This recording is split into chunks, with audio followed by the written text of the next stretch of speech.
Are you having trouble taking down Agreth the Nether spider?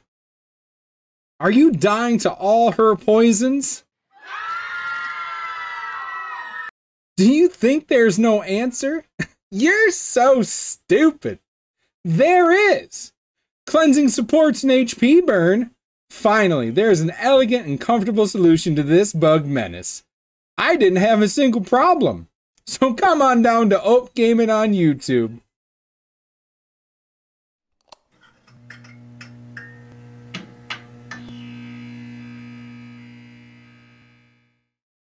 How's it going, guys? I hope you like the intro.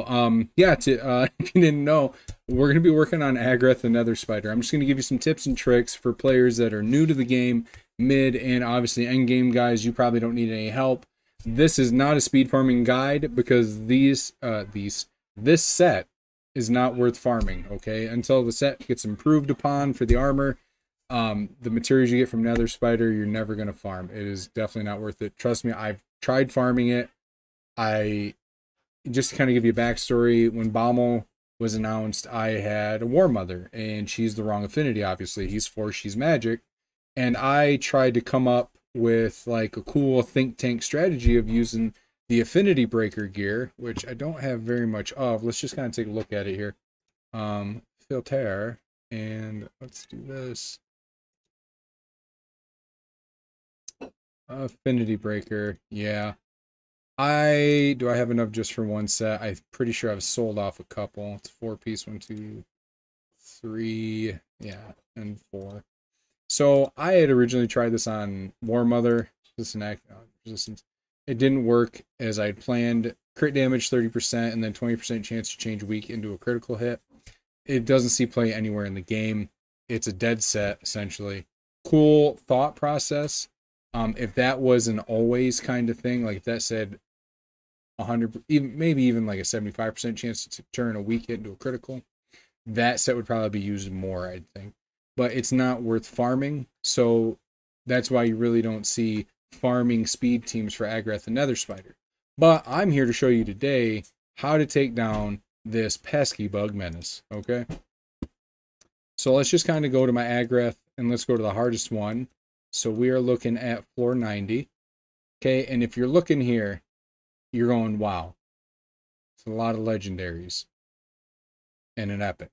Okay, I want to show you something. I'm going to take all these guys out except for 2. We're going to put this guy in here. We are going to put Sanguina. We are going to put Skill of the Drakes, wherever she went. And I will show you my original team. Brogni goes here in the second slot because of how damage works and reflection and all that stuff. So the Drakes, and I originally used Mausoleum Mage for a long time. This was the run, okay? You want Drexar in there for HP burn. You want Syl the Drakes in there to keep everybody's health up. She is currently in a Relentless set, and she's fast with good resistance and good accuracy. And you'll see what I'm talking about here in a minute. I'm going to take myself away, and then we're going to have this play out. Right, I'm going to 2 times speed it, but I just want you to kind of observe at how this goes. Now, we do have a bit of a thing where maybe I can just take out Mazo Mage here, and we can just put a nuker in. She's Force, so a magic nuker would be great. So let's put Trunda in, and just kind of see how that goes. All right, we'll be back.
And we're back. So as you can see, that's not a fast run. 5 minutes long. It's this whole team is just meant to get you through the Nether Spider. I actually think this is my fastest team because this is the first time I've actually used a nuker just to get through the waves. And then, as you saw, we started with Trunda, that tricksy little woman. She she used her A2 on the boss, and it attacked the Nether Spiders, and they all counterattack. So you have to watch out for that. You have to stay away from that. I didn't think she'd use that ability. I thought she would just A1 like all the other nukers do. But let me just kind of show you something here. Let me jump down to this one. Okay. And then jump back up. Yeah. So let me just show you this here. This is RSL Helper. I recommend downloading it. I'll see if I can't get the download link and put it in my description. Farbstoff is a German content creator. He's a programmer. He came up with this whole thing, him, and I think he has a team. This has been the saving grace of Raid Shadow Legends. I don't know if I'd still be playing this game if it wasn't for Farbstoff, because it takes too much time. It takes way too much time to do any of this. He has made this fast and easy, and this is 100% approved by Raid, right? Plarium says this is okay to run this program. So just kind of throwing it out there, but let's just kind of get here to the end of Agreth. The strongest she will ever be is this. Okay, her resistance is 330, her accuracy is 250, her speed is 215, okay? Now, it says here, right here, needs 355 accuracy to land your debuffs. Okay. Now, I can't adjust that, but you need 384 resistance to resist her debuffs, okay? Now, as you saw at the end of the part there, where I brought up my RSL helper and it showed you my team and their stats, if they were fully booked or not and all that, you saw that, here, we'll do this just to bring it back up again. Okay, and then we're getting out of it because I am not farming Agreth the Nether Spider. Here we go. As you saw here, Drexar has no books, okay? And I gave him the lead because he brings his accuracy lead in. What is this, Pat? It's like 70 accuracy, I think, which puts him up to 377 accuracy, which is more than enough for Agreth the Nether Spider. He's 235 speed, so he is faster than Agreth. Rogni's faster than Agreth, as you see, has more than enough resistance and more than enough accuracy to land his HP burn on his A1, but also to be able to resist most of her abilities. You can't resist all of them, though. You can't resist all of them. And you can't block all of them either. And then we have Syl the Drakes in here. She's at 216. She's just one faster than the Spider. She has very good resistance at 464. She is in Relentless, and she is in Resilience, which, if you've seen my videos before, I really tout Resilience. I think it doesn't get enough love as it should. I put it as a secondary on all my supports if I can. And then with the accuracy lead from Drexar, she has enough accuracy to land her decreased speed and her decreased turn meter on the Spider. That can be kind of scary because sometimes, you know, if she's not tanky enough, as you see, mine has 4K defense and 52,000 HP, that can get kind of, get kind of hairy because she might get low and might die. She is our only reviver on the team. And if you see, she's not fully booked. Okay, we'll go to her skills here. Does it tell us which ones? Yeah. So her A2, I do not have fully booked. Her A3 is fully booked, and that's all I wanted.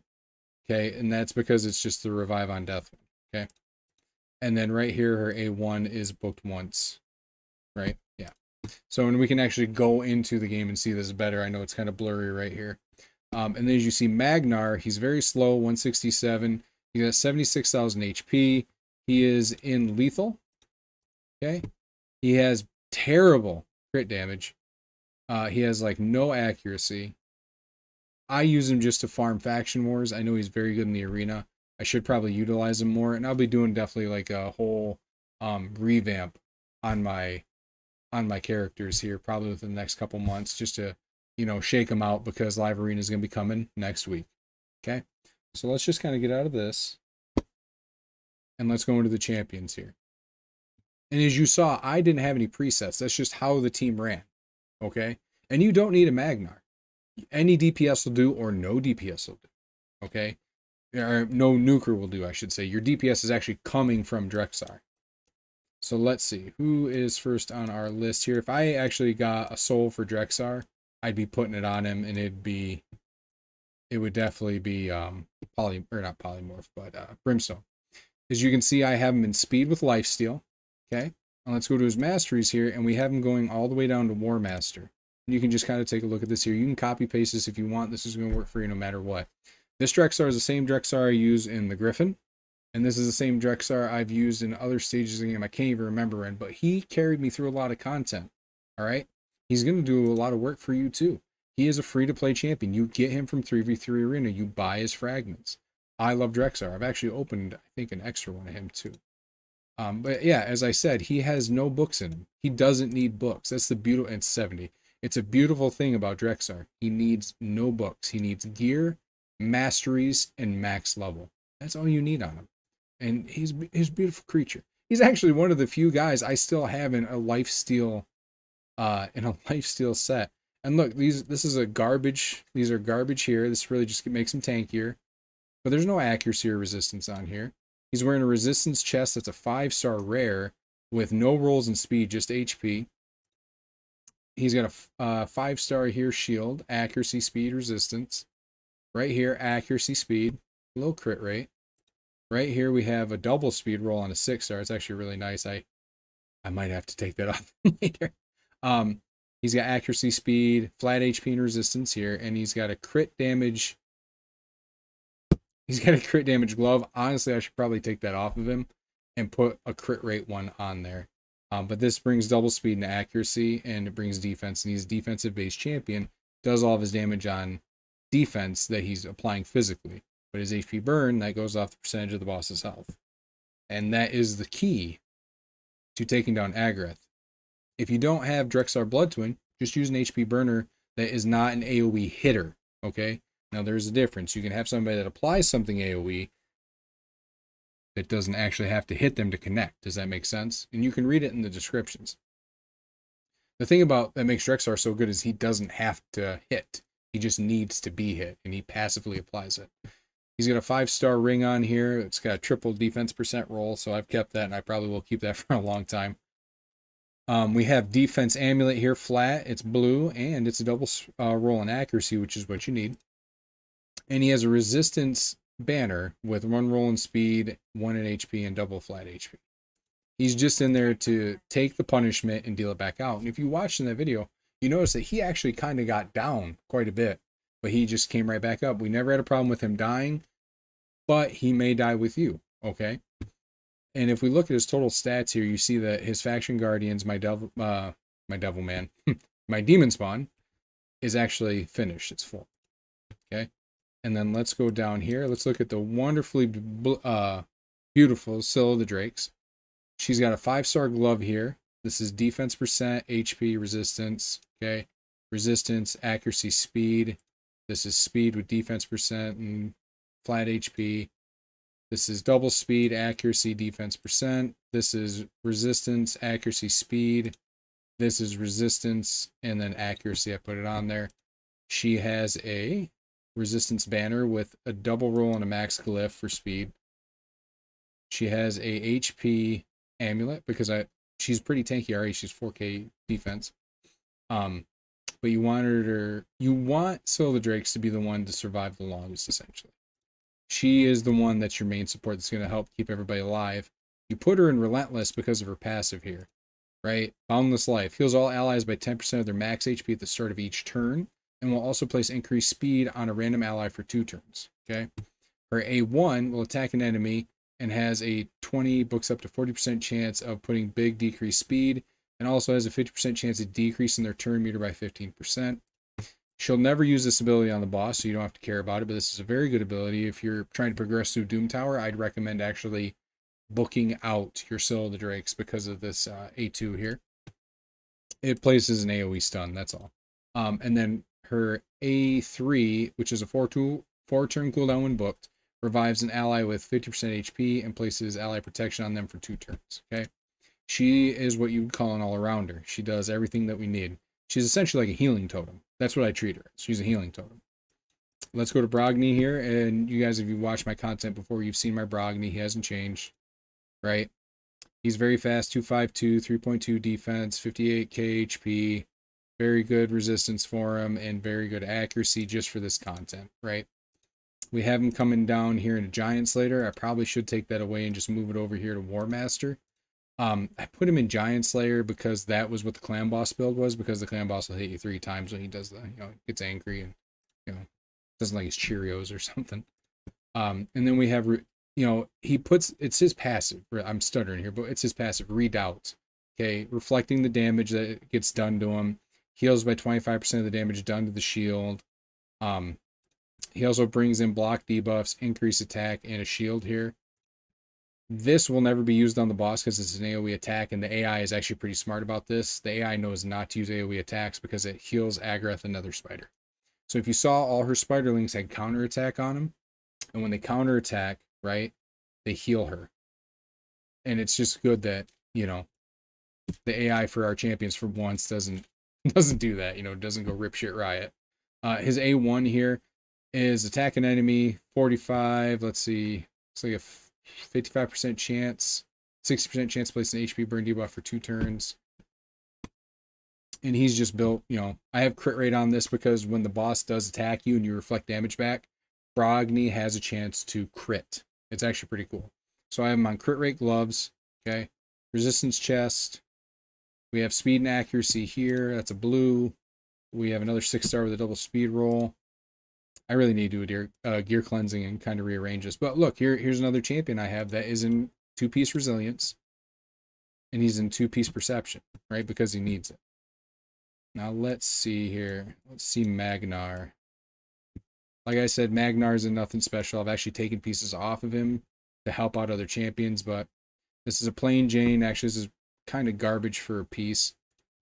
Right here, 5-star. 6-star with speed with a quad attack roll. Could you imagine if that would have been something else?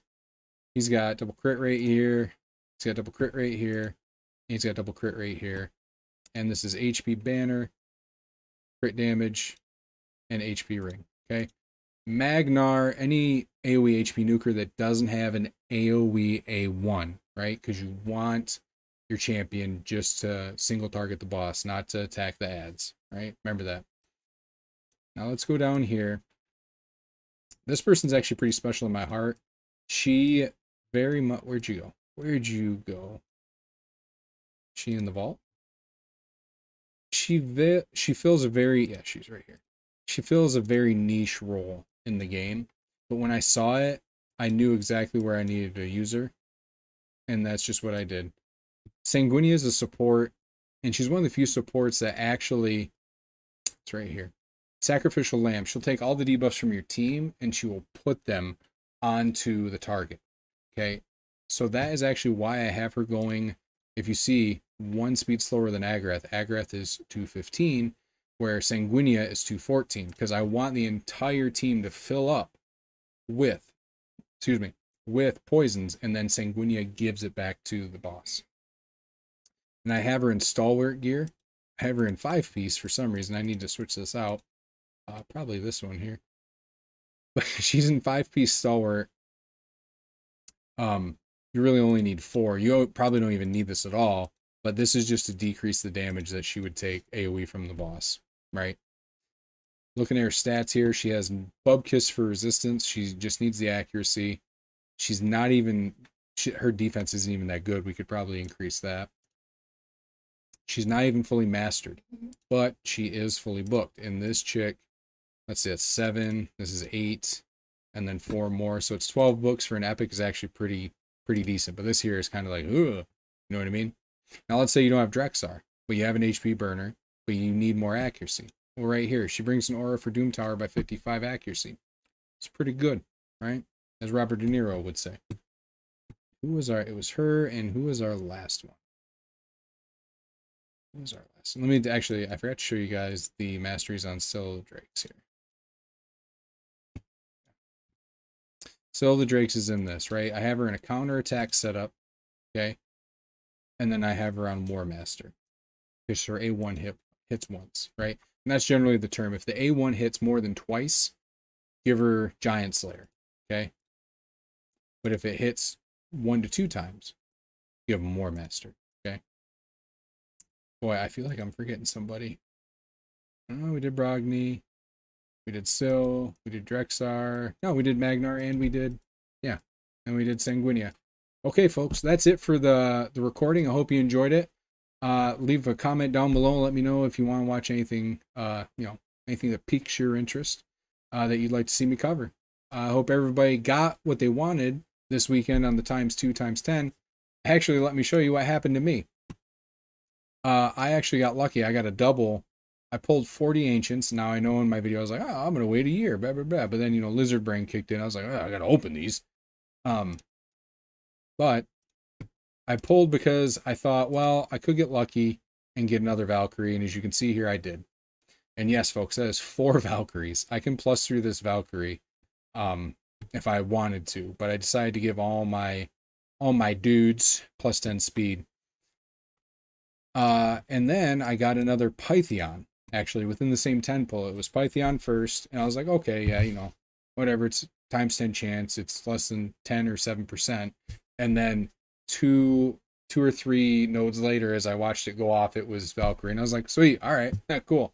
So I took the second Pytheon, placed him in here, and I took out my double Dracomorph, and then I +1 my Dracomorph. So that's what we're seeing here, because sadly, there's no place for this guy anymore unless you use him in your clan boss team or faction wars.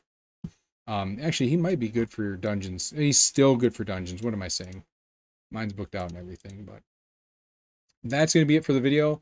Again, to reiterate, leave a comment down below. Let me know what you want to see me cover on this channel. Mwah, I love you. God bless. Goodbye. And I forgot, it's Easter.